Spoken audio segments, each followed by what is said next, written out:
Morning guys, and welcome as always to the new video. Today I'm going to talk about Aeromonas Alley. Now there's a lot of myths and a lot of old wives' tales in koi keeping, a lot of things kind of left over from way back in the day that are not always relevant anymore, I guess. Unfortunately, Aeromonas Alley is not one of those. It is a very real thing. It presents a real problem. It does cause a lot of issues, particularly I think everyone's aware that spring is a difficult time for koi and tend to get a lot of problems in spring, and predominantly Aeromonas Alley is the cause of the majority of those problems, and people are not always aware of that. So today I'm going to talk about what exactly it is, how you can avoid it, I guess, how you can minimize the risk from it, and just talk generally about it and give you a bit of an understanding of it, so you're kind of better placed to deal with it really and avoid it. As always, if this is the first video of mine you've seen, please do have a look on my channel, check out some of my other videos, some good stuff on there, good information for anyone keeping koi. Please do subscribe and hit the notification icon so you don't miss any future videos. I do have a lot of videos coming out to get us over the winter period when things are a bit slow, so yeah, look out for those. Okay, so Aeromonas Alley, what is it? Effectively, it's a temperature range within which your koi are particularly vulnerable to Aeromonas bacteria. So basically, as we've seen with the feeding videos, because koi are cold-blooded, their systems reduce in efficiency as the temperature reduces. Now, in terms of fighting Aeromonas bacteria, your koi's immune system is at its absolute best at 25 degrees C. So as the temperature starts to come down below 25 degrees C, for each degree that water gets colder, their immune system reduces efficiency, and that efficiency reduction is down to white blood cells. So basically the white blood cells in your koi are the ones that fight Aeromonas bacteria, and the number of white blood cells reduces as the temperature reduces, and once your koi get below around about 12.8 degrees, there is no longer any white blood cells, and so your koi is no longer able to fight off Aeromonas bacteria. And then as the temperature continues to fall, once you get below about 5 degrees, there is the immune system of your koi completely shuts down. So below 5 degrees, there's no immune system active at all. Now, thankfully, Aeromonas bacteria are also inactive below 5 degrees. So once you do drop below that 5 degrees, your koi are particularly vulnerable, but luckily there is no bacterial activity anyway, so it isn't an issue.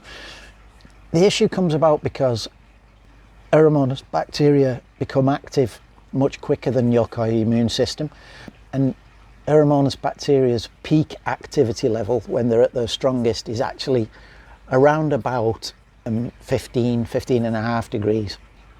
And so you can see there's this temperature range where the bacteria are very active still, but your koi's immune system in terms of white blood cells is very, very low. And so in that range, that is when your koi are vulnerable to attack from Aeromonas bacteria. And that range is roughly, give or take, it's 5 degrees C up to about 12.8, we'll call it 13 degrees C.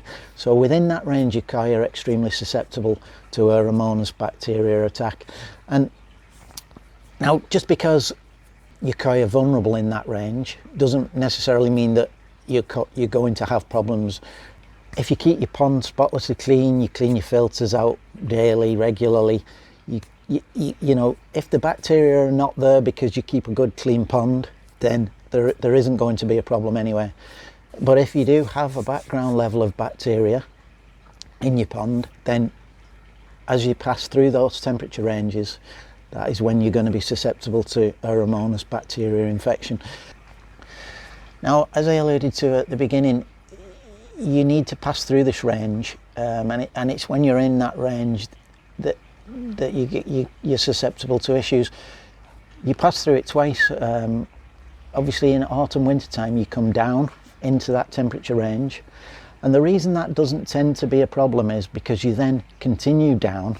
Because it's winter, you're coming down through that temperature range, and you come out the bottom into the cold. So if your koi are infected by Aeromonas bacteria, because you then follow it up with a cold, with more, colder temperatures, the bacteria are ultimately killed off. So it isn't so generally an issue going into winter. But if you then think about in the spring, when you come through that range in the spring, if your koi are then susceptible and succumb to Aeromonas bacteria, what follows that alley, that period, is warm weather, where everything becomes more and more active. And so if the bacteria get a hold, get a grip in the spring as you're coming up through the range, then there isn't that cold to follow it to kill them off. And so this is when you have problems with bacterial infections, etc., in the spring, and that's why it's problematic in the spring. So if you think about the white blood cells, if you think of them in terms of a little army, at 25 degrees C, your koi have got, say, a strong army, say they've got 1,000 men, strong men ready to fight. And if you have Aeromonas bacteria present, even in good numbers, your koi's white blood cells are able to fight that bacteria and keep them at bay because they're very strong. Now, as the temperature drops and you get 900, 800, 500 men, the bacteria is still active because it peaks at 15. It's still at its full strength, and so that battle gets closer and closer. Now, if you get down where you've only got a few hundred men, fighting for you on your white blood cell side, but now you've got a stronger army of bacteria, there's a point where that balance is tipped, and the Aeromonas bacteria become stronger and can overpower the white blood cells and get on top. And it's in that range that you need to keep your Aeromonas bacteria to an absolute minimum. That's when you absolutely have to be on top of your pond cleanliness, filter cleans, etc. And that's why it's recommended in the spring, during that critical period, that you really do up your game in terms of cleanliness and pond maintenance to give you, keep the Aeromonas bacteria as low as you possibly can, to give your koi's white blood cells a fighting chance, to give them that opportunity of staying on top and not succumbing, to the bad bacteria. Now, in terms of how you can deal with that, there's several ways.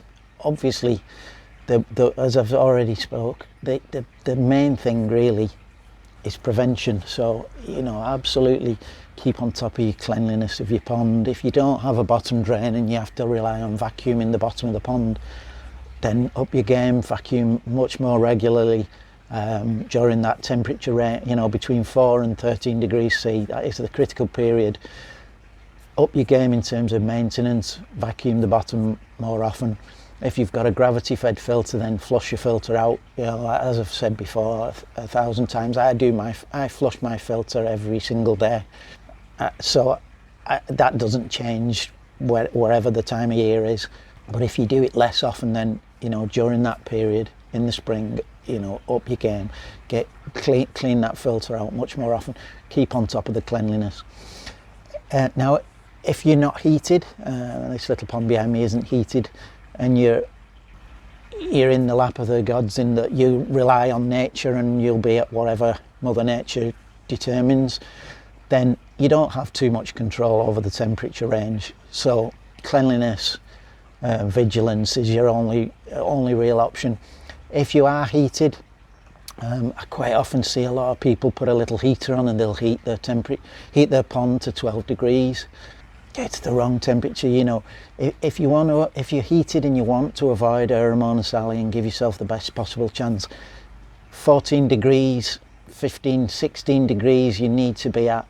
What I would recommend, there's two ways of doing it. Either you heat to 16 degrees and then after Christmas, maybe February time or whatever, you bring that down slowly, give your koi a cold snap. I would always recommend a cold spell to reset the biological clocks, reset the bacteria counts. Always give them a winter. So yeah, maintain 16 throughout the winter. February time, slowly bring it down, quickly, a bit quicker through Aeromonas Alley. But as I said, you're going into a cold spell, so not as critical coming down. Let the temperature go cold, let it go down 4, 3, 5, whatever degrees C you can get down to. Let them have a period at that. Then, you know, a period of weeks, few weeks. Then slowly bring up, you get to 4 degrees, 5 degrees, and then move quickly through Aeromonas Alley up to 13, 14, 15 again. And then hold there 15, 16 degrees maybe, hold it at that until again nature takes over and your heater stops coming on and naturally your pond goes above 16, turn your heater off. That's one way of doing it, and that's kind of the preferred way I would suggest. I think that's the best way. And the second way would be to just heat and keep it above 13 degrees for the entire winter period. It's expensive and you don't give your koi that biological reset, so I'd suggest that's not as good an option. A lot of people want to carry on feeding growth food, think they can get some growth out of their koi over the winter. Koi don't tend to grow over the winter. You can heat your pond to whatever you want and throw loads of food in. Obviously they'll grow a bit, but they don't grow like they do in the summer. They don't have the photo period and everything else that goes with it. They don't grow the same over the winter. So my preference, my recommendation would be, you know, the first option where you give your koi a proper winter, and you're extra careful, extra vigilant and aware of Aeromonas Alley when you come through it on the way up in the spring. I think I've covered everything there. If I've missed anything, if there's any questions, please do leave a comment. Feedback always welcome. If you like the video and you found it useful, give me a like, and until the next one, please stay safe and take care.